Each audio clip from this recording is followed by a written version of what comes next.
back to the Performance Matters Podcast. I'm your host, Major. We are here with Eddie Ekiyor from the Niagara River Lions. He also just re-signed in Greece. In France. France! Yes, Sorry, re-signed in France. So, pro basketball player, currently with the Niagara River Lions. I think our record's, 11-5 right now? Yep. 11-5, fantastic. Playing Scarborough on Sunday for those that might tune in. Might be late for this episode, but next week we're back on Friday again. Okay, so first and foremost, this episode is brought to us by Methner Photography, the premier Niagara sports photographer in the Niagara region. You can reach him, PeteMetherPhotography@gmail.com, or visit the website, PeteMetherPhotography.com. Support local. Big shout out to our guy, Pete. So, Eddie, backstory. Tell us a little bit about yourself. Okay, so I'm from Ottawa, born and raised there. My dad's Nigerian, my stepmom's Jamaican, my mom's Canadian.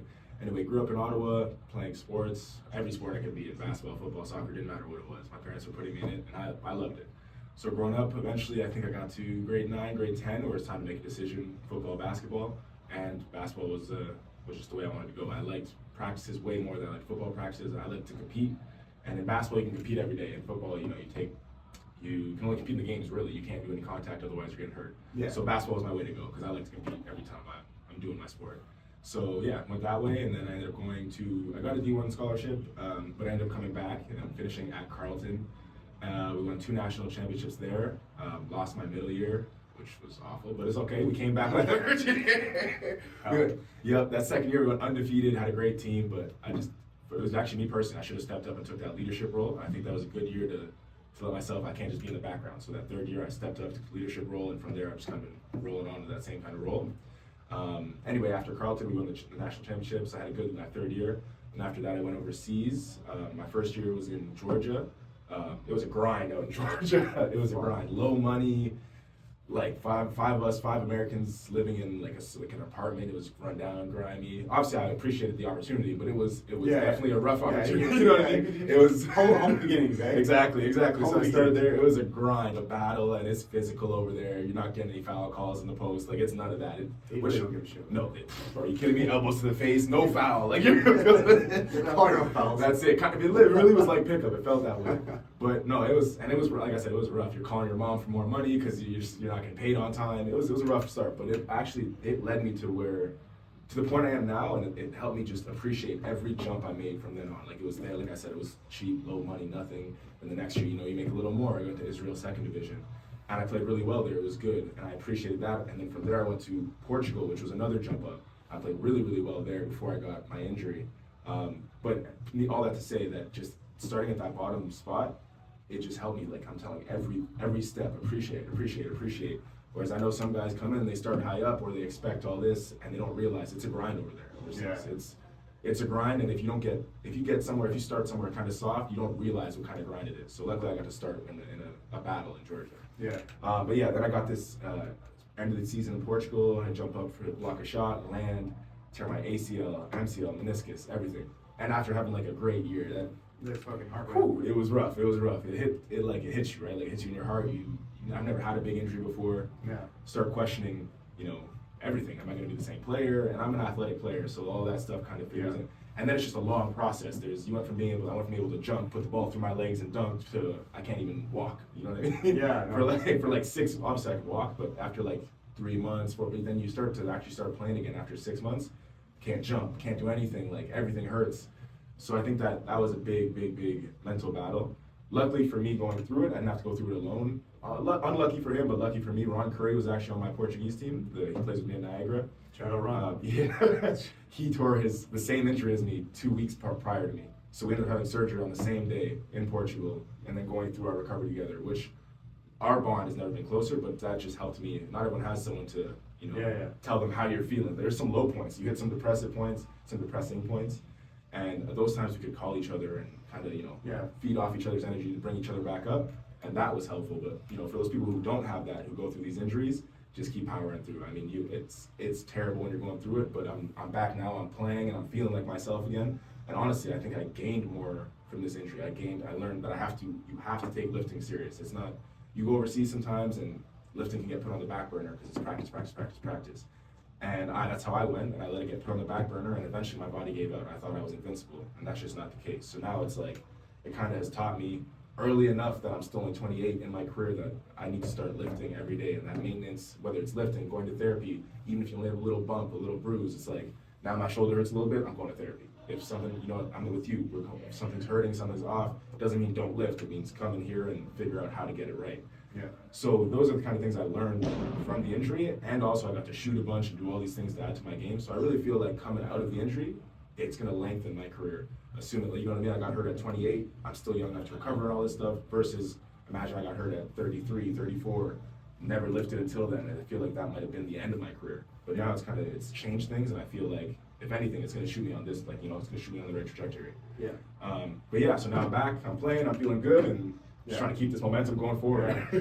No, a lot to unpack there. The biggest thing I think. Yeah. First thing, well, honestly, about the injury stuff, and this is, again, coming from a background myself, and we had teammates. Like, I remember the one most impressive story from coming back. We had a guy on our team. He went to the Olympics at the age of 22. So 2004 in Athens, he was one of the top guys in Canada.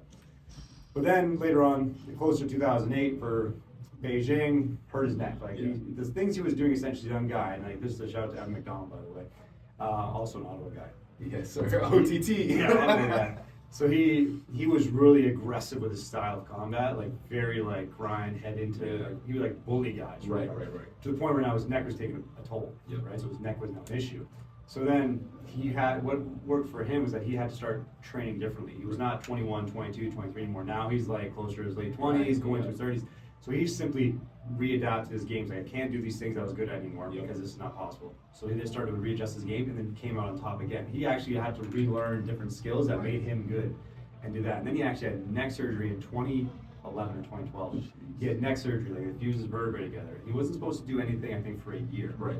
3 months later, this guy shows up at Nationals, wins Nationals. Holy. Goes to the fucking world. He beat a guy that was like top 10 in the world, like top 10 in the world from Canada, beat him in the semis. Okay. But he trained, again, I'm not saying go fucking have neck surgery and then go to the National Wrestling Championship. But I'm saying that he literally trained and thought differently. Like he used that as an opportunity to relearn 100%. the game, relearn skills, and find a different way to go about things that were very unconventional that no one could stop again. So he got really disciplined in that respect. And of course, there's other injuries and people do other things. But I think the biggest thing from the depressive side of things is, yes, because you start to identify as that was who you were. Exactly. If I can't do that, then who am I? Who am I now, it, right? And it's a very big low point. It's like a refining yourself. But then it's like, we tell our athletes too, it's like, what can you do right now? Right.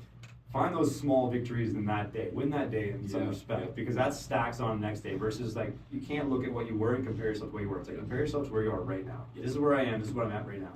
Tomorrow, was it better than yesterday? Great. Yesterday. And just keep stacking those victories. It just keeps you fucking sane between the years. That's it. Otherwise, you keep saying, "Well, I used to be able to do this." Yeah, but you're stuck in the past. You're not that anymore. Doesn't mean you can't. Exactly. Doesn't mean you can't be better. Honestly, you could be better than what you were before because now you're gonna have a whole new toolbox of skills because of this issue. You're gonna learn how to pivot on one leg differently. You're gonna learn how to get into a different position. You're gonna learn what works for you. And by having that thing taken out of the knee, now you get to work on these other areas that probably fell to the wayside because of you relying on one thing. That's it. So it's like, honestly, like, I'm not gonna always say it's best thing, but it's an opportunity. Like you can look at it as an opportunity versus this comparison of I'll never be what I was. Exactly. You know what I mean? Like I totally understand. It's very frustrating, but I think the big message there is like it's an opportunity. Like, take it as an opportunity. Like you can't control it. Shit happens. If you don't want to get injured, don't play sports. Like shit goes wrong. Exactly. It's a matter of time. So take it as an opportunity to reinvent the game for yourself a little bit. Find small wins in the day and then compare them to what you were after day zero now. Compare yourself to that. Every day. That's it. And that's all you gotta do. And you're right. You gotta keep your mind sane for sure. Huge for the mental. Absolutely. And then you're right. It's just you look at the times. You look at it as an opportunity to get better at other things. Like even beforehand, it was like you said, I just relied on my athleticism. Always jump over someone, be stronger than someone.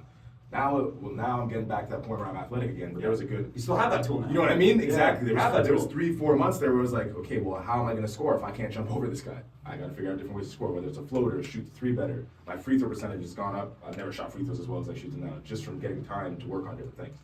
And that's it. Now I get to add that to the athleticism coming back, and now I'll be a complete package, not just athletic until I'm 33, and then all of a sudden I'm trash. Yeah. Like now I'll have something to, once my athleticism falls down, I've been here before.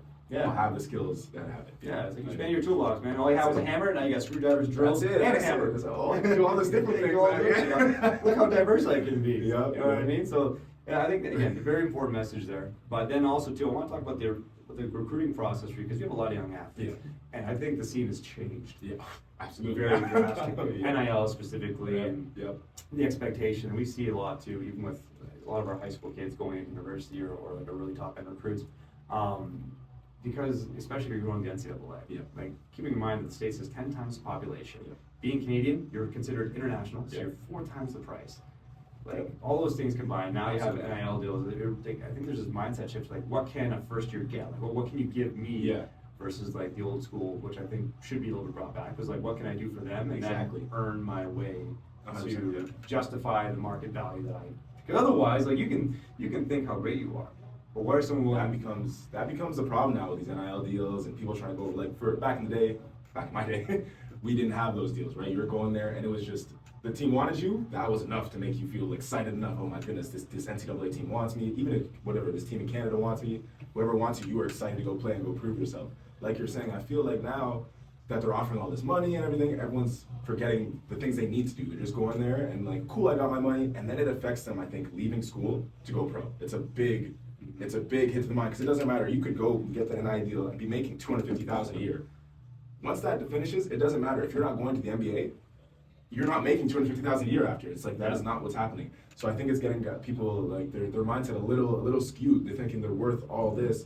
But it's like, no, the college has that money to pay you, sure. Now they're paying, it's good that they're paying their athletes. But don't get fooled into thinking that this is who you are. They're paying you this money to play for them. You still have to work on your game. You have to do this. Because when you go overseas, there is not one team over there unless you are that guy. Like, I'm talking about that guy. Yeah, the outlier. You know what I mean? Yeah. And that's the thing. Everyone thinks they're that guy. There's few, like LeBron is that guy, you know what I mean? There's few of that guy. So once you finish that, it's like, okay, don't just like I said, I started in Georgia making nothing, and that helped me to want it, to chase it, to appreciate it when teams give me more money.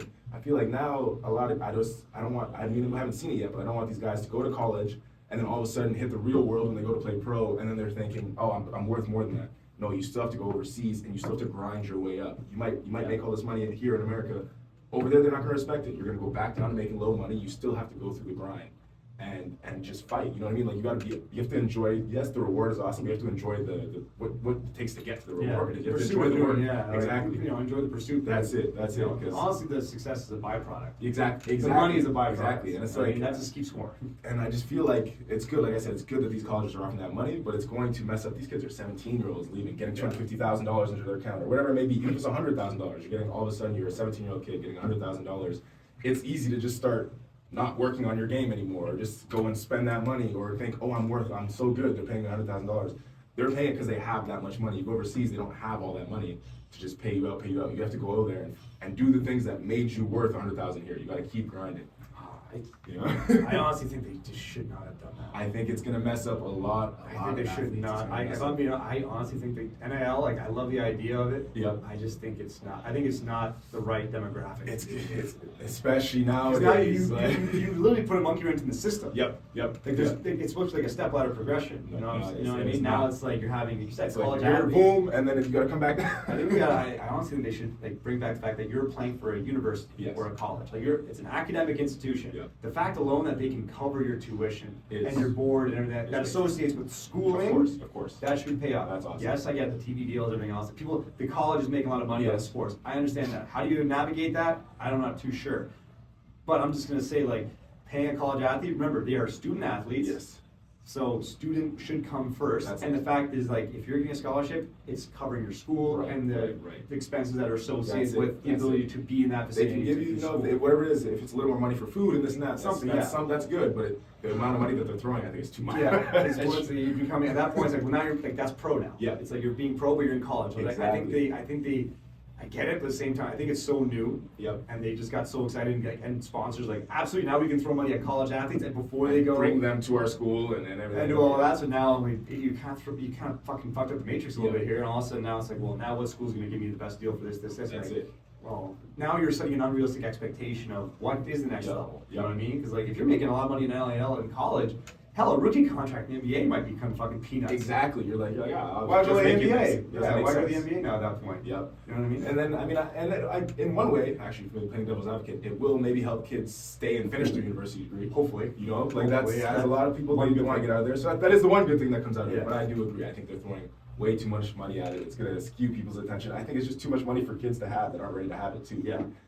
you're gonna, like, it's not just one kid on each team getting it. It's like 8, 9 of them are getting a decent amount of money. They're not all ready to handle that much money, and they're not gonna be locked in. They're not gonna be this.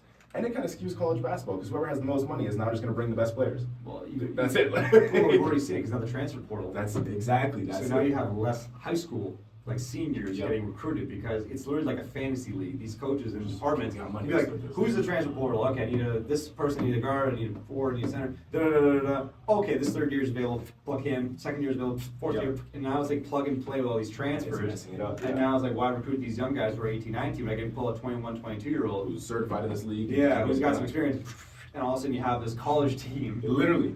Transfers. And then so that's all around. I think it's not doing too well. Like I said, the only plus I see from it really is, well, it's good that college athletes are getting paid, but I think it's too much. But the only plus is that maybe someone will finish school. That's it. Caps on it. That's you know what I mean? Like, that's put it. a cap on something like, hey. Because I mean, overseas, each team has a cap. Each player, like, you know what I mean, like. The league itself has a cap on how much people can play. Your team has a cap on how much they can spend out. In college, there's no cap. You can spend it as long as you have the sponsors. You can spend as much as you want. You have the money, spend and it. that's just too much. Yeah, I think that's too much, and it's changing it from being, like we said, college, university to it's making itself its own pro league, and that's not what it's supposed to be. It's supposed to be school and then basketball. Yeah, it's like college basketball. Exactly, you know exactly. Not professional basketball. Exactly, that's not it. Otherwise, then people, what's the point? People aren't even gonna be focused on college anyway. They got all this money now. They feel like they're playing pro early. So I think it causes a lot of problems. Yeah, no, it's crazy. Like the one thing we see this a lot now, and I think it's different in Canada. I think Europe's obviously different, like especially like soccer and stuff like that. But for Canada, you have like the OHL, and you have like the NHL, all these different like other leagues. So you have these kids getting like drafted to the OHL at the end of their grade 10 years. Yes. You're 15 years old. And you're there, yeah. And all of a sudden, like next year, you get drafted. You're in the OHL, you get drafted. You're going to a foreign city, living with billet parents and like strangers essentially. At 16 years old, and now you have to practice like all day, right? And then you have to like do, maybe you're in class for some classes, but then you have online classes, and you're 16 years old. Yeah. And all of a sudden, then all of a sudden the NHL draft is when you're 18 years old. So you're when you're young. Oh, when you're barely even, you can't even drink yet. Yeah, literally. Drink yet, and that's crazy. And pulled into these pro things, you're like, again, you're not probably gonna change it in my lifetime, but it's kind of like, is this the way it should be? It's like you're saying. I think it's obviously it sounds good, and you want to play pro right away. You want to do this. You want to make money right away. But I think there's a system that needs to be followed. You know what I mean? Like otherwise, you can't just throw money at these kids. I mean, the NBA even changed it before. Stop having kids come straight out of high school because it was too much. These 18, 17-year-old kids coming and getting millions and millions. And then just going, all of a sudden they're broke or they're a bust because they get all this money and they forget about hooping. Yeah, like, you know what I mean? Like it's a job now. It's a job, and they're just getting all this money. Like, okay, well, if I have all this money in my bank account, then what am I working for? I got my money. I got it. I'm good. And I think, back in the day, the NBA pushed it a year to make you actually go to college and everything. Obviously, they wanted people to go to school, but they did that, and now they just kind of flipped it back. Like it's not like, okay, well, now you go to college, but you're going there just to make money. Or like you said, in the NHL, OHL, these kids they're away from their home early. You're still supposed to be learning from your parents at that time. You know what I mean? That's it. Like there's still so many. I didn't learn. I'm still learning lessons. And even until I was like 24, I wouldn't have considered myself like a man for real. You know? Yeah. I was still acting like a kid at times. I was still doing stuff. These kids are 15, 16, 17. I'm like, well, like how could you not expect them to make major mistakes? Especially when their bank account says $1 million. Like there's going to be major mistakes that come with that. May not be when they're that age, but it's going to be at some point. Yeah. So it's a lot of that for me at least. Obviously, that's not what happened with me. But growing up, I had the support system around me. I know not everyone has that ability, but nowadays it's easy to reach out to people. Like you know what I mean. Someone could see your podcast and message you, and you could be part of their support system. Yeah. So it's no longer that I grew up and I didn't have the right people in my corner. There are a lot of avenues now where you can find people to put in your corner. Obviously, not everyone's going to be the right person, but there's a lot of places you can look for, whether it be financial guidance, athletic guidance, whatever it may be, mental, people are going through their own mental things. Yeah, support, so that when you do, these guys who do now, and these kids now, they need it. Like they're going to college, they'll need that support because they are getting that money regardless. Whether or not they make the pros or not, they're getting paid. Yeah, they're leaving their home, something's coming. So they need that guidance early, and just that guidance, keep your mind on, right? Because for me, like I said, I was lucky. I had my family there. I had a good high school coach. I had people who were there to help me, try to bring me to rein me in. Yeah. And you need that growing up, especially when people are telling you, you're the greatest, you're the best, you're this. And I heard that a bunch. You're this, you're in the NBA, you're all this. That stuff starts to get to your head. Yeah, champion syndrome. Exactly. It starts to get to your head. And now people are getting told this, then going to college, when they're going to college and making money that makes them feel like I am that good. I am this. So they definitely need that support system. And I know it's not easy, or it might sound stupid to some guys, but I'm telling you, whether you're 14, 15, 16, parents, anyone listening, try to build that support system around them, especially if they have that potential to go play D1 or to go play pro or to play NBA, whatever it is. They need that support system early, because you get to that lifestyle, and if you don't have it, you can crumble real quick. No, real quick. You gotta stay humble. You gotta stay grounded. Exactly. There has to be like understand like how do you teach a kid to be grounded? It's You know what I tough. mean? Like, it's tough, especially like you said, you're sending them away at 15. Those are still years they're supposed to be learning. I mean, that comes down to it too, choosing the right place to send them to. Yeah, no, because even prep school, all that stuff, you need to really do your due diligence and look at that it's the right place. To be honest, I didn't ready for that. That's it. Like, you have to be honest too. Like, there's nothing wrong with being honest. Like maybe this is not the right time. And for me, when I was in grade 9, I got offered to go to prep school. You know, it was a big fancy prep school. It was still in Ontario. It was Ashbury, worth all this. Like tuition's $25 back then. It was $25,000 per year, all this different stuff. And they offered me to go in grade 9, and we ended up having a discussion. It was just like, I'm just not ready. Like, I'm not ready to go there. Luckily, I had the right people to tell me, you're not ready to do this. Grade 12, I went to prep school. By that point, I was ready to go to the States. I was old enough. I was 17. I had my mind figured out. But by 15, 14, it's tough. It's tough. You gotta really, and it's hard. These schools come at you. Look, if you come to our school, we can get you to Harvard. We can get you this.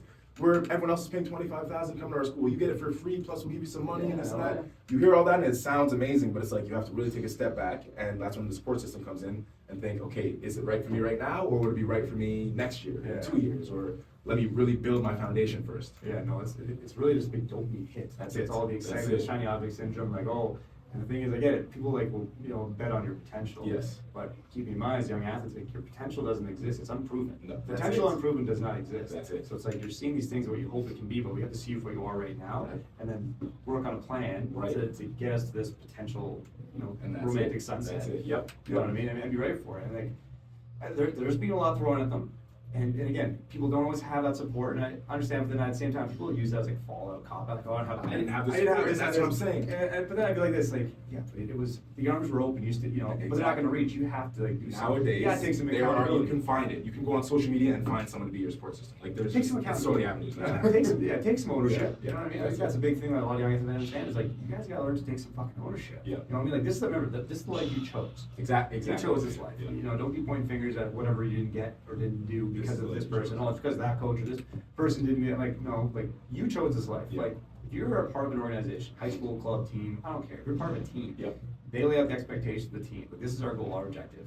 If you say yes, then you agree to the terms and conditions of that team. Sign. You're in. That's it. It's like you agree to that. You have to take ownership of what you need to do to fulfill your obligation to the team. That's it. Right? It's like if that means growth and this and everything else. If you get so caught up in the bullshit, well, that's still your responsibility. It's on you. It's on you. You decided that you can handle this, that you want to do this. It's on you now. Yeah, it's completely, again, teach that, and then again, parents have to understand that too, because parents have changed. 100%. Parents have changed too. 100%. Even the way kids talk to their parents now, I'm like, whoa!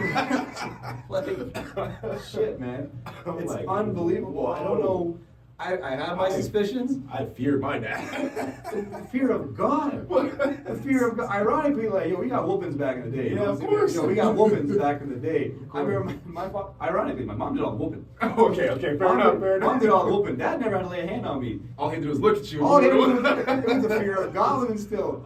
Here's a funny story. I'll tell you a funny story. I remember I was fucking, I think I was 13 years old. It's, again, love my family, love them still, but this was different times. Like, you got spanked on the ass, like, shit was just different. It was for sure. It was different. In public too, it didn't matter. No, it didn't matter. I remember one time, I think I was 13 years old, and my dad's a Caribbean man. So I remember I told him, I think I said, fuck you, my dad, one time. First time I said, fuck you, like, I don't know what we were arguing about, I said, fuck you. And this motherfucker didn't yell, he didn't do shit. He just did this, like, he just did this. Like that, that's it, that's all you needed. And then he just did this. And he turned and walked away, and I was like, fucking, I was petrified. I was like sitting there, I was like, I'll do this. So all of a sudden he comes back, and he has a baseball bat. So I'm like, oh, fuck. So I'm like, fuck it. I get like the fucking fist ready to go. He's just holding the bat, he's looking at me, smiling. And all of a sudden he just looks at the bat, and doesn't pass it to me. So I'm looking at him. What's up? He's like, take the bat. So I'm like, I grab the bat, and he's like, smiling. I'm like, what do I do with this? He's like, I want you to put that in your closet. I'm like, why? He's like, you're gonna need it if you say that to me again. Oh shit! That's the last. I was like, no. I moved out of that house at 18. That bat was still in my closet. I was like, yo, I was like, that's it. I was all I needed. I was like, oh shit, this motherfucker's not playing. Bro, that's a good one. I was like, yo, so you're gonna need this. You're gonna need this. You say that to me again. I'm like, oh shit. Damn, my bad. Never again. Never again. That was a No, disciplined household. You know But what I mean, that also, you needed that. I mean, that kind of fear, that kind of, discipline, that gets you, stays with you till today. You're telling the story, Yeah. you know what I mean? Yeah. So now that keeps your mind right. Keeps you These humble. Kids, exactly. Keeps you humble. You know, it makes you know that you're not, these kids nowadays think from whatever age it might be, they're the man of the house. They're this, they're that. dude. I'm like, that's not the case, man. Like, No, I don't blame social media. Social media is a tool. It's how do you use the tool? You know what I'm saying? Like, for example, people can think they're worth, like, if you sell a house, you're selling your house. You can say, my house is worth $5 million. Yeah. Cool, that's what you think. Yeah. But the market's saying 550, 575, 525. Yeah. No, it's worth $5 million. Well, actually, the market's This is what it's worth. the market's saying you're worth this. Yeah. You know what I mean? You can say You it's can't $5 million. change that, yeah. You know what I mean? Like, you can increase the value, and then you'll maybe change market perception. So, like, you work on certain things, your market value goes up. Yeah. Same concept. You can think you're the best in the world. It's like, well, they won't pay you that? Nope, then you're You're not. not. You're not You're that. not. That's it. And that's okay. But here's if you want to get to that level, here's the things you're probably gonna have to do. And you're gonna grind and do And it. you're gonna have to do the thing. You can't just snap your fingers and say, "Well, I think I'm worth this. Everyone's hyping me up. I got champion syndrome. I think that's a I huge part am of it. this." That's You know a what I mean? huge Like, part of it, like, well, you're full of shit. Yeah. You know what I mean? It's okay to Yeah. say you're full of shit. You know what I mean? Like, I've never had a tough guy tell me how tough he was, smart guy tell me how smart he was, and never had a great player tell me how great they were. They just do, and people around them dictate how good they are. Exactly. Which is Exactly. crazy. 100%. Which is crazy, right? I'm not saying you have to listen to everyone. I'm saying, like, your actions dictate the value that people perceive of you. Yeah. Yeah. Whether character, sports skill, whatever. So it's like, they will say the things for you, right? That's Like, it. And then- if you say how great you are, it's bragging. If everyone else says how great you are, it's marketing. Yeah, that's it. That's it. And then eventually becomes the truth as long as you actually work on Yes. those things and become that person. It's the Yeah. wins and losses business. That's Get it, the that's wins, it. great. And guess what? That is quantifiable proof. That's it. You know you're a winner. We've seen it. Even overseas, like, I mean, this is not even kids. These are grown men overseas who have that same problem. It's like they watch guys in the Euro League, which would be the highest international league overseas, and they're like, man, I can do what he's doing. I can do that. I can be him. It's like, but you're not. So that means there's something you're not seeing. Maybe you're just as skilled as him, but there's other stuff going on that has him there and you here. Like, that's just the case. It's like, but these guys won't believe it. It's like, oh, he just got, he got seen by the right people. Oh, these people just like him more, or this or that. No. There's other things going on, whether it be his personality, whether it be he might be as skilled as him, but every day he might show up and play 110% every day, whereas you show up 5 out of 7 days. That stuff matters when it comes down to it. But it's that same kind of thing you're talking about, like looking at, like, first of all, blaming the person who has what you want and saying you're that. You're not that. You're not the one there. So you got to do something to get that. Whether it be stop complaining to yourself that. Ask people around you, figure out what it is that has that person there and you here, because there is a difference. Especially if you think you're just as talented, just as skilled, then there's something going on that you're not doing and that he's doing. Little things that you can change the game by every day. There's so much low-hanging fruit. It's just like, for example, you use the same example. What if that guy sent 10 emails a day? Exactly. To get, I don't want to, he just got seen with the right people. Okay. No, maybe he didn't. did. Maybe he sent 10 emails a day. Maybe he's on the phone every day calling people to come see him. You don't know what, were you doing that? Stop assuming that person took the easy route. Yeah. Just so you can be like, oh, You don't know what he's doing. He could be grinding in the background. You don't know what he's doing in the shadows. Like, That's it. maybe literally he's taking shots on his own. Maybe he's calling the right people. That's it. Maybe he's just putting more lines in the water so he gets looks. That's it. And then maybe one of those looks have to pan out. You know what I mean? 100%. You call 100 people, someone's going to pick up. Maybe 5 show up. That's 5 more That's than it. you got. That's and it. it's No, also no. 100 more emails than you Exactly. sent. Like, you might have gone to a tryout of this. You didn't just appear there. You know what I mean? Like, yeah. He's just putting more lines in the water. Like, if you're not doing That's that, it. then you can't complain. That's it. And funny thing is, all those things, all those low-hanging skills, those are things you can do. Yep. You're choosing not to do. Exactly. You know what I mean? Yeah. Like, Yes. you can't pick your parents. There's a certain genetic potential. I get it. You can't Yeah. pick how tall you are. Blah blah blah blah. Certain people are just freaks. Absolutely, right? But But there's everyone other has. things There's other things you that can do. you can do to at least separate yourself from the gray area 100%. where you're probably living in. Right? You have these That's it. outliers. But there's a big gray area, and people are on the top, middle, and bottom of the Yep. gray area, Yep. and you're trying to get to the top of your gray area. There's low skill things that you can do that don't require any 100%, talent. 100%. Any talent. 100%. I mean, that's even like with myself. I know that one of the things, obviously, like, yeah, I go on the court and I can play well, I can do this, but it wasn't necessarily, as I'm like now I'm getting more and more skilled and stuff, but at the start it wasn't necessarily even about my skill, it was about who I was off the court, you know what I mean? Like overseas it was being a nice guy, wanting to be with the kids, when the kids saying you lose a game and you still go and talk to every fan. Those are things Character. that everyone, it's your character. Everyone notices. You come to practice, you're smiling, you're 110%, you go hard. Those are things that maybe anyone who's watching a game wouldn't see, but the organization sees, and when this organization goes to talk to an organization that's higher than you, if they give a good review, they're looking at it. Awesome. If I got two guys, one guy's a little more talented, but everyone's giving bad reviews, this guy's a little less, but he's getting good reviews, that's it, man. I want the person who's going to help my team. I don't want a problem on my team. Exactly. I want someone who's going to help my team, help the community, that's it. And especially when you're in this pro level, that stuff matters. When these businesses are dealing with hundreds of thousands, millions, whatever it may be, it's their jobs on the line, they don't want some problem over there. They want someone who's going to come, do the work, grind. The skill, they know, as long as of course you need some talent, you need the talent still. Yep, but they can work with some talent as long as you have the other things. Yeah. That's it. You can go and be a good role player, make a lot of money on a really, really good team just from being a good person off the thing and obviously working on your skill. But you don't need to be the guy scoring 40 points a game and doing this. No.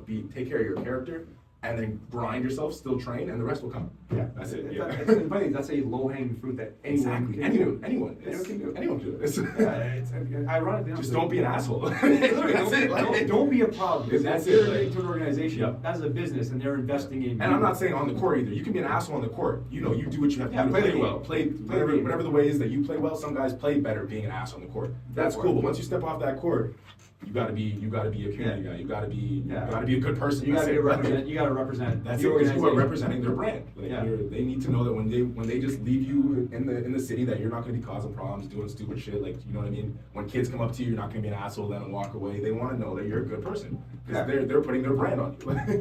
That's it. You represent them. That's it. Yeah. Absolutely. Like, it's ironic. You know, so look at, like, for example, like our guy that just got drafted by Tampa Bay Lightning. Yeah. Right. So we had calls with. Scouts from there, like, they called us, and then also the director that called us. Yeah, exactly. And the funny thing is, like, they also the same thing, like how is his character? Yeah. How is he as a person? Like, how is he in the room? No. Yeah, and then when he got drafted, Tampa Bay, they called and said, man, you guys did a good job with him, which is obviously very flattering. He's like, no, like, we loved him. Like, yeah, and we said, like, hey, he's a great guy in the room. He's always smiling, very positive. Right. Like, he's great with other people too. Like, he actually pushed other guys doing their shit. Yep. And the guys, like, we saw that too, and we loved it. That's it. I was That's like, it. they didn't even talk about how good he was. That's it. That's like they don't like they can even when they're recruiting, they can see how good you are. They see your names. they know, They want to know the rest. They Yeah. want to know what comes with that. Who are you off the court? That's what matters. I mean, the skill, it matters obviously, but it only matters to a certain point. They need to know that the rest is that good. bucket's The been rest take care filled. of. Yes. Now they got to look at the other bucket now. Exactly, Right. So it's exactly. like, I've never had the massive, like, been no conversation with any scout or any director About his game. has been about his fucking game. Yeah. Because they know that. That's it. And these They things can are find that out. That's easy. It's all over synergy. Anything they can go make one click on their laptop and they know everything you played. They've seen every game you've had. But they don't know who you are off the court. They don't know who you are. So those are the things. And no. That's it. Those things matter. For me, they mattered more than anything. That's what I've noticed. Is just that's the stuff that if I'm tied with someone and who we're gonna recruit, they're going for the better, like the nice guy off the court. That's just it. That's what they're character doing. counts. Exactly. And these kids that understand that, like, their social media has to be on point too, right? Everything, I've seen fucking, especially nowadays. I remember, like, one story was told, a person on our show, they told a story that one girl that was recruited to a very big school. Yeah. It was one photo, Yep. right? Her with an alcohol can. That's all it Like a takes. beer can. And then, whoop, That's all it takes. off or gone. Gone. Like just like that. Off or That's gone. all it takes. And I was like, that. And Like, people don't like, it's realize, crazy. and the more people use social media, the more they post. You don't have to post everything you're doing every day. It's like social media is great; it's a tool, like you said, but it's not your livelihood. Like No. you need to take care of this stuff on. Post what you want people to see, don't just post your reckless activities. Like treat it like a business page. Exactly. You know what I That's it. mean? Like, That's it. you're- You are that's promoting what it yourself. shows. There's so much access to who you are now, then this is how you're showing yourself to people. Whatever you post in there is what they're going to see. That's it. No, That's it. it's absolutely insane. So then I want to talk now too, like, the difference in your opinion from, let's say, playing in the university level Yep. and now playing the pro level. Yeah. What are some stark differences or similarities even too? We can go with both. But what do you know is different, like, in terms of level of practice, in terms of the demand, the expectations from, let's say, the university level? Yeah. Carleton was a powerhouse. I was going to say, Carl. Carleton was a powerhouse. I remember because, like, I was Yeah. at Brock at the same time. I think as Phil Scrubb and all those guys, Yeah. like Tommy, were at Carleton, and the powerhouse era there. Yeah. So it's like, okay, so what's that difference now from university to the pro level? Like you said, so I went to Carleton, and Carleton, it's not like all universities. We went hard. We were long practices, 3 hours a day. You're grinding, like you're going down. at You might it, have two. You might have 2 a days. It was grueling, sure, on the body, and then you have school and everything. But it also had. You're there for 4 years, right? So you make connections. You become a family. You start to really know each other, trust each other, know everyone's good qualities, everyone's bad qualities. And I think those are the things that you kind of take for granted, because then you go overseas and it's 1 year contracts. It's you get to know people, then they're gone. You know what I mean? Like you don't actually know people's backstory. You don't know this. Maybe they're a good person, maybe they're a bad person. You don't know anything about them, and you're only there with them for 10 months. You got to figure out how to make a bond. And then also when you leave, you have to be okay with losing friends. That's just, it's gonna be every year you're gonna have a turnover on friends. All those things I think are different in terms of the pro level and the college level. Overseas too, it's less practice. Most teams you go to, you're not gonna practice the way you do in college. You're not 20, you're not 21 anymore. Yeah, it's not gonna be 5 hours a day of just grind. It goes from just spending as much time as you can in the gym to being efficient with the time that you're putting. Like you go overseas and it's like, okay, you might only have 30 minutes to shoot, but it's going to be an efficient 30 minutes. You might only have an hour and a half practice, but you are going to be efficient. You're not necessarily grinding down your body because you're getting older, you have more games, you have more you need to show for. So you're not grinding down your body the way you are in college where it's practice. But you need to learn that skill of how to be efficient. Like, what am I going to do if it's today and we have no gym time tomorrow, I only have today and I only have an hour, what am I going to do that I'm actually going to get out of it? Whereas in college, it's like you have the gym for 6 hours a day if you want it. You can work on everything. So I think that was one of the biggest skills I had to try to figure out, not just because in college, I'd go in there, I'd shoot 150 hook shots. I'd go overseas, I wasn't shooting 150 hook shots every day. I didn't have the time to do it. Sometimes there's gym time, sometimes there's this. You just don't have the same kind of time. So it was like, okay, being efficient with it. Now, instead of shooting 150, it's like I got to make 9 out of 10 3 times in a row. Like, you know what I mean? Like it's putting a goal on it that'll, if you reach your goal, then you know. And if you don't reach it, you keep going until if you have the time to keep going. But if not, then you know where you stand. So next day you got to beat what you did.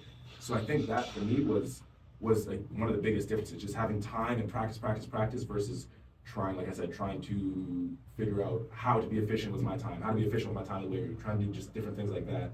And then, like I said, just the family bond that you feel in college, you take it for granted because then you go overseas and there's no more family. It's people are fighting for your job on your team. You know what I mean? Yeah, these are grown men's salaries. Yeah, that's it. Like they have kids, they have wives. Like you guys might be friends, and you are friends, and you have the same goal. But don't get it wrong. He's going to take your minutes and be happy about it. Push comes to shove. Like it's you guys are in a battle, especially with someone playing your position. Same position. So I think those were some of the like I said, I started in Georgia, so it's like I got that.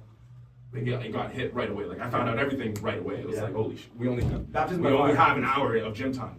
I'm like, what, an hour? Like what am I like for the day sometimes? Like because I was starting in a low league. It was like, hey, we got practice for an hour. Then you guys have 20 minutes of free gym time. Then the next team's in here. Shit. So it's like figure out how to get your shit done, how to stay in shape, how to do this. Like it became all on you. It wasn't like in college where they tell you this is what you got now, this we got now, this we got now. It was like, look, we only got this much time. Figure it out, and then produce for us. Otherwise, you're out.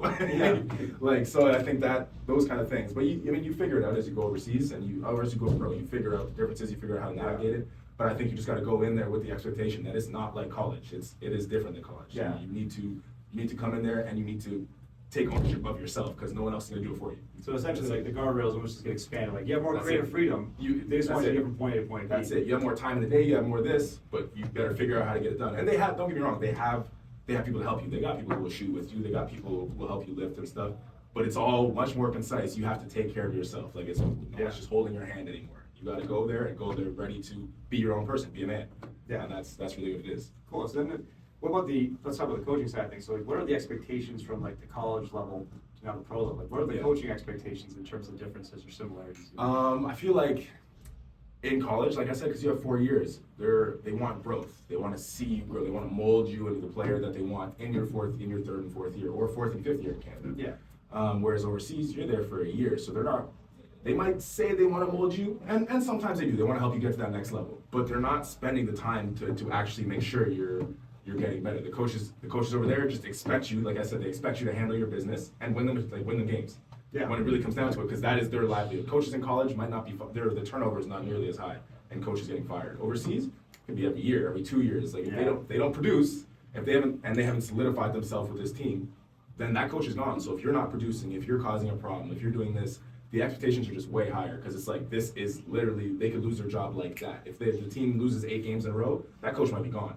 So you know what I mean? Whereas in college, you lose 8 games in a row. There's college teams that are always at the bottom of the league, but it's still the same coach. Yeah. They're not as scared. They're still trying to mold. They're trying to take care of the kid. They want you to become grown people. They want you to become good grown men or grown women. Overseas, it's like you are already a grown man or grown woman. Come here and handle your business. Yeah, it's the job now. That's it. Like, and don't get me wrong. There's some teams that'll be nicer and this and they still want the best for you, but they don't want the best for you more than they want the best for themselves. And this is a coach. Like, you know what I mean? Like your coach wants you to succeed, but if you're not, no matter how good of a person you are, no matter how much if you are really just you can't get it done, then all right, it's next He's up. not giving up his salary That's for it. you. No way. So I think coaches' expectations in that way are a big difference. Obviously, they always want you to succeed, but there's a lot more leeway in college versus playing pro. Yeah. And then not even just that, like getting in the gym, grinding, those expectations are there. If you have, like I said, they don't expect you overseas. They don't expect you to be in the gym all day, but they expect you to be putting in the work. Like whatever it may be, whether you have an hour or 30 minutes, they expect you to put in that work because, like I said, they need you to produce. That's it. That's it. And you can have a couple bad games. It's fine. I've had bad games, and they didn't just cut me like that. I don't want to scare people and think one bad game means you're cut. It's still perfect. Like it's still professional sports. Everyone's gonna have bad games. You might even have half a bad season, but you better be putting your time in or figuring out ways, talking to the coach, figuring out ways to get better. Otherwise, if they see you playing bad and they see that you don't really seem like you care, you're out of there. Like, you're out of there. That's it. That's it. It's like, or they'll sit you because you're under contract. They'll sit you until you choose. Yeah. No, we're gonna make sure you get miserable. Yeah. You're gonna get no stats to go somewhere else. That's it. That's funny. Yeah, that's crazy. I love I always think this funny thing with college sports, university. Like, okay, we're in a rebuilding era. It's like that is a very flexible term that coaches in college have. Like, you can be flexible. Right. No, we're in a rebuilding year for the next 2 years. Yep. Pro, you're like, that's not happening. No, there's no rebuilding year. There's none of that. Like, no, it's straight up like every year it's okay. How are we gonna be better than we were last year? That's it. How are we gonna be better? Yeah. And if you are a top team, and there are teams who are supposed to be top teams who end up having a bad season, oh, you better know it's fire. Like it's a hot season. There's gonna be anger. It's intense. Like my year in Portugal, when Sporting, we're supposed to finish third. We end up having 5 major injuries throughout the year. So then we end up getting knocked out in the first round. None of our Americans are left. All our foreigners are hurt.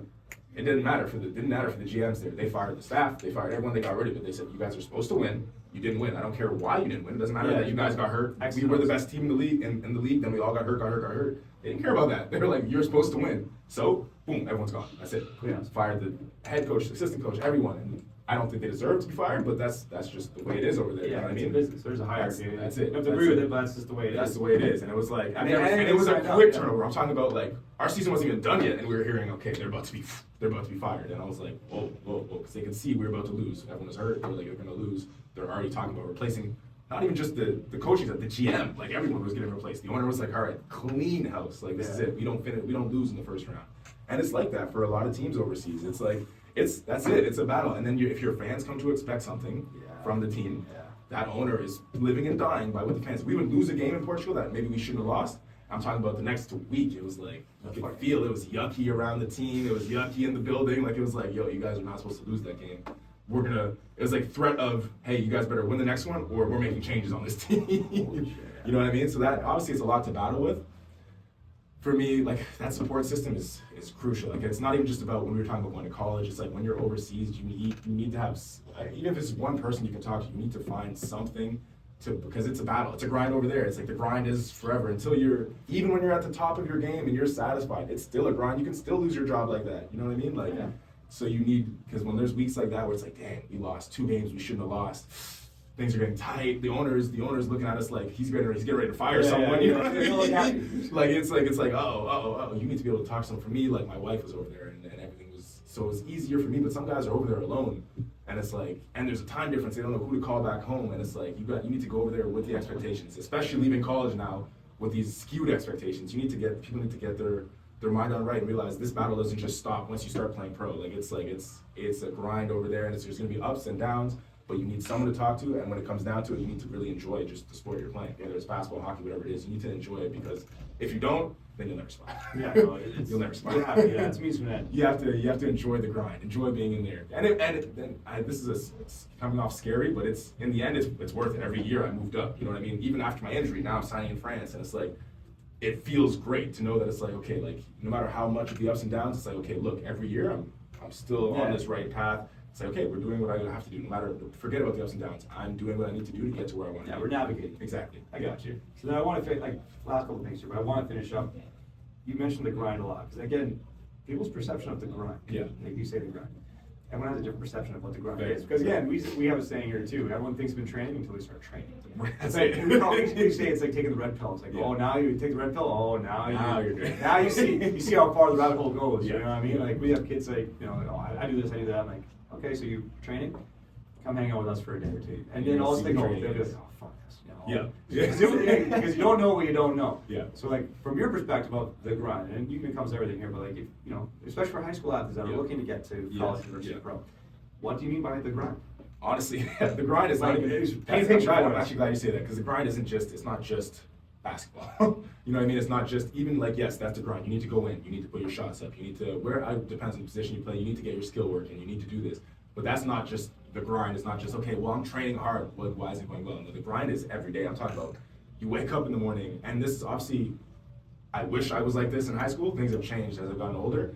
But feeding back to these high school kids, if they can get this, mindset and get like a schedule, you know what I mean? You wake up, before I'm waking up 11 a.m. every day. You know, like if I practice later in the day, I'm not waking up till 10, 11. I'm staying up till 2, 3. No, this is where the grind starts. It's getting your ass to sleep on time. Because once that sun comes up, it's not the same. I mean, everyone's heard it. It's not the same kind of sleep. If you're going to bed at 3 a.m., 4 a.m., waking up at 12, it is not the same kind of sleep as going to bed at 10 and waking up at 7 in the morning. You know what I mean?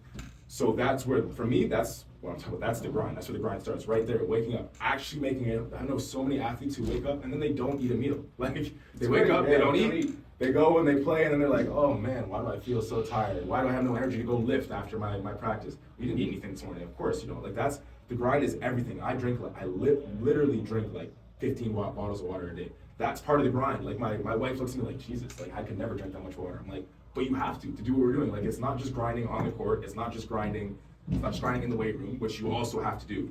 But it's all these other little things that lead you to be able to do those things. And once they become part of your schedule, like, for me, it doesn't feel like a grind anymore, because it's part of what I need to do. I know the water, the food, now that since the injury, the lifting, it's like, these are things I need to do. Yes, there's gonna be days where it's tough. That's when you feel like, okay, I'm grinding. The days when you really, no matter how well you're taking care of your schedule, you feel like, I can't want to play today. But that's, for me, that's when it comes down to, are you elite or are you not elite? Because you can switch your mindset. It's a choice. It's a choice to be like, you know what, I'm destroyed today, but I'm still gonna smile. I'm still gonna get myself hugged. I'm still gonna do something. I'm gonna be energized. We were talking about it, me and you. There's days where it's like, man, I am cooked. Like, I can't come to the weight room and bench and squat and do all this stuff, but I'm still gonna come to the weight room to do something. You know what I mean? Like, and that's part of the grind. When you go to the gym, you might not have the quad strength. You might be too tired to go and shoot 300 shots. But you're gonna go in there and you're gonna form shoot. You're always gonna do something. That's part of the grind. Yeah. So for me, I mean, that's where the grind says. Of course, you get in, you train, you play, you do your basketball, you lift, you work on the things that you need to do to get better. But that's not just the grind. The grind becomes your whole life. If you're truly passionate about becoming not just a pro, but an elite pro, like the level that you want to be at. So you're not pointing at the guy up there saying, oh man, I can do everything he can do. But no, you can't. You've trained as hard as him on the court. You guys have trained just as hard as him, but he's grinding on every other point of his life. He's grinding on other things. That's it. He's going to just outlast you. He's doing the other things right. He's waking up. He's eating. He's doing the things I'm talking about. He's going to sleep at the right time. He's handling his business. He's not going out clubbing the day before a game. He's not, you know what I mean? Like, especially when you get overseas, you start to like lose those things. Party here, do this. No, like, that's part of the grind. It's every single day. Like, I'm not saying don't have fun. I'm not saying don't play your video games. I watch a lot of Netflix. Like, I still have my hobbies and stuff, but you need to have your hobbies and still be grinding in your day. Like, that's it. Like, there's days that it's our off day, and it's like, okay, it's my off day, but I'm still going to eat right, go to sleep, stretch, come in and get some. I'm talking about, I'll go in and just get form shots up for 10 minutes, and it might seem like, well, you just wasted your time. Why just come form shoot? No, but I'm doing something that makes me know that I'm doing something. That's it. Yeah, that's it. And I think that's part of the grind for me. Like, it's not just, like I said over and over, it's not just the basketball, it's not just the weight room, it's grinding everywhere else, because that will lead to it. Even in your own relationships with people, like, it might seem like a grind for some people to have a conversation with you. Like, you know what I mean? Like, some of our teammates might not talk to you as much, because they're just like, it's not part of their personality, it's this. That's part of the grind. If you've got to get outside of your comfort zone, talk to the people around you, get as much knowledge as you can, because it's going to help you in the end. No matter what it is. Maybe someone doesn't like you, but it doesn't matter. You talk to that person, they should talk to you anyway. That's part of the grind. I gotta talk to Matrix. I don't like Matrix, but Matrix is good at what he does. So let me take the knowledge from him. Yeah. That's part of the grind. Doing things that are uncomfortable is still gonna be part of the grind. Yeah. That's all part of it. Yeah. No, not to say anyone doesn't like you. Damn. No. I was trying to make it quick. Yeah, there's a hidden message. No, come on. No. But you get what I'm saying. I know what you're saying. There's just little things like that. Like, you know what I mean? We were scared as hell of my college coach, Dave Smart. But it's like, when you would get over your fear of talking to him, it's like, you're going to learn so much. That's part of the grind, doing things you don't want to do. No one wants to go to sleep at 9 p.m. No one wants to eat healthy all the time. No one wants to do this. No one wants to talk to their coach when they're scared of him. No one wants to talk to their dad when they're scared of him. Those are the little things that are still part of the grind. Take the knowledge you can get from these people. Do the right things. That's part of the grind. Yeah, at the end of the day, no one's like, they're sports students. That's it. That's it. I think it's a huge message, and we tell, like, kids all the time, it's not just what you do, that's a big part of it. It's not just what you do, it's what you can recover from. So Exactly. it's like if you don't go to bed on time, if you don't eat breakfast, Yeah. those are all small, again, low skill things that But those are the game changers. small hinge swings the big fucking door. That's it. There's a million players who are in the top 1%. Not a million, but you know what I mean? There's like Yeah. a bunch of players in the top 1%. It's like, but what changes them from being the top 1% to the top 0.1%? You know what I mean? That's those little things. Yeah. And those are all very small things that anyone That's it. can just Anyone, take care of their anyone, business. anyone. You know That's what I'm what I'm saying. That's what when I say the grind, it's like that's what I'm thinking about. It's not just the easy. Yes, everyone knows you have to train to be good. Like you know that. That's part of the grind, sure, but it's the other things. That's where the grind comes in. It's like every day, what am I doing? Like every hour, am I doing something that's going to help me in the end? Yeah. We have a funny saying too. It's like, again, you can't pick your parents, you can't pick your genetic potential, right? You don't have to be better than someone's genetic potential. You just have to outlast them. Yeah. Take a strong man, get him tired, he ain't so strong. Take a fast guy, get him tired, he ain't so fast. Take a That's it. skilled player, get him tired, he ain't so skilled. That's so it's it. like you have Yes. to last in the fourth quarter. That's It's it. like, can you get to that point and still be pushing pace, right? But how do you get there? It's not just the things you're doing. Again, No. how are you recovering? How are you doing all your food? Are you fueling the right way? All those small things, and you have to be Yeah. doing hard things Yeah. often and be comfortable. It's not like a want to, it's like I need to. That's it. Like some of our best athletes can perform regardless of how they feel. Right. Doesn't matter if your dog dies, doesn't matter if you got bad sleep. It's like you're gonna have to. The whistle blows at 7 p.m. Yeah. Doesn't matter how you feel. They don't care how you Perform. feel. It's like That's it. you have to perform regardless of how you feel. So how have you prepared yourself for a situation like that? Right. So it's like again, when you wake up in the morning, I don't feel like doing this. It doesn't matter how you feel. You say, I'm doing this today. You're not saying, That's it. you're not saying, That's oh, it. I have to go to the gym and PR today. It's like, no, we're Exactly, not asking that. We're exactly. saying, but you're gonna go. But you're doing this. You're gonna go, and we will piss the dip you got in that day. We'll Yeah. move some dirt, some way or the other, shovel, spoon, however you feel. Yeah. Something is gonna push the needle forward today. Yes. And we'll consider all those factors. That's But it's not a, I want to, I can't, I feel like this. Yes, but no one cares. Show up. That's And now it. it becomes like, I need to go to this. Because the guy across the world might feel the same way as you, but he's going. Yeah. He's showing up. Yeah. And now that's one day he did better than you. Again, He got one 1% skill better thing. than you did. Yeah, one skill thing. What do you do? Walk to the door. That's it. That's all it is. That's it. Like literally, and that's even a mind thing. You can literally walk through the door, and then just if you really all you can do that day is stretch. That's still something. You Yeah. got your mind. You got over a hump, whereas the other person just gave up. Exactly. And that helps your character. That helps you. It also helps your resilience on the court. Like that's it. Absolutely. Like, Yeah, you showed up and did the thing. That's it. That's it. That's all you gotta do. Show up to the best of your Show ability up. and get 1% better. But it's like it's a need to, not I want to or Yes, feel like yes. this. It doesn't It's matter. I Like, need you to. need to compartmentalize feelings Yeah. and emotions to the task. That's it. That's right? it. I think young kids have to understand that too. And again, parents, going back to parenting really quickly, is like parents will tend to justify it and be like, oh well, so and so can't come to Yes, practice today it because is. they got this. I feel this like that. I'm like, that's all well and good, and you're Excuses. welcome to that, Yeah. but there's an organizational expectation, so therefore this is now Someone else is coming, even though someone they're else feeling is those coming. Yeah, things. yeah. That's So- it. and then what are you now enabling them that Exactly, that's okay? exactly. I'm not saying it's not okay. I'm saying like, well, you're enabling it. Yeah. If that's is this what they need to do or what they feel like doing? That's it. That's right. it. And with some of these kids, if you're letting them get off the hook like that, and other people are telling them how great they are, that's it. That's Like, recipe for that's 100%. And like unless they're that 1%, and even if they do end up making it through with this, they're not going to last at whatever Yeah, level. there's always It's not gonna a last. bigger fish. Yes. There's yes. always somebody at the next level that's going to be like equal or better with another Exactly, situation, exactly. right? We always say there's someone doing more than you with less than you right now. Literally. You know what I mean? Like, it's crazy. And then each year there's a whole new a whole new year of kids who are coming up, who are Yeah. gunning for your jobs. Like, you know what I mean? You got to lock in. yeah, you got to do the things. Yeah. You know what I mean? Yeah. Don't care how you feel. You just got to do the things. That's it. All right. Last question. Yes, sir. Kobe or Igor? I'm a big Kobe fan. Oh. The other than I like them both. I'm not saying I don't like them both. I don't like. I knew it. I already knew it because I knew your answer. Yeah. But I'm a big Kobe fan. I do And love the I didn't Brown- I watch do love the Jordan as Brown, much. yeah. I didn't watch Jordan growing up. I grew up watching Kobe. Yeah. And I loved watching him play, man. I loved his will to win, his passion on the court. Like Yeah, people I would say think he's an that. asshole and this and that. No, but no, sure, no. he's grinding. Yeah. He was doing the things like yes, he'd be in the gym grinding, but he was grinding it all his life. Yeah. You know what I mean? Yeah. And that kind of thing, just watching that, I thought was maybe it would have been different if I grew up watching Jordan. If I grew up watching Kobe and I fell in love with it. I mean, like, I look at Kobe as almost like a derivative of Mike because. And I've heard that, and I get it, but I don't know. Watching Kobe firsthand, it was like, man, like just seeing the killer in his eye. I'm like, how did I- It is you know the what I mean? intensity. Like, The that's intensity it, draws. that's it. But I love that because intensity will scare a lot of people. I would- It's yeah. like you don't have to understand it. Like Exactly, they're afraid exactly. because they don't understand. That's it. And until you can do something at a level, whatever skill or whatever habit, Yeah. until you chase something to that level, then you start to understand, like, I get it. And then you get drawn to, like, that's it. People That's have it. tendencies, it's usually misunderstood because you don't understand.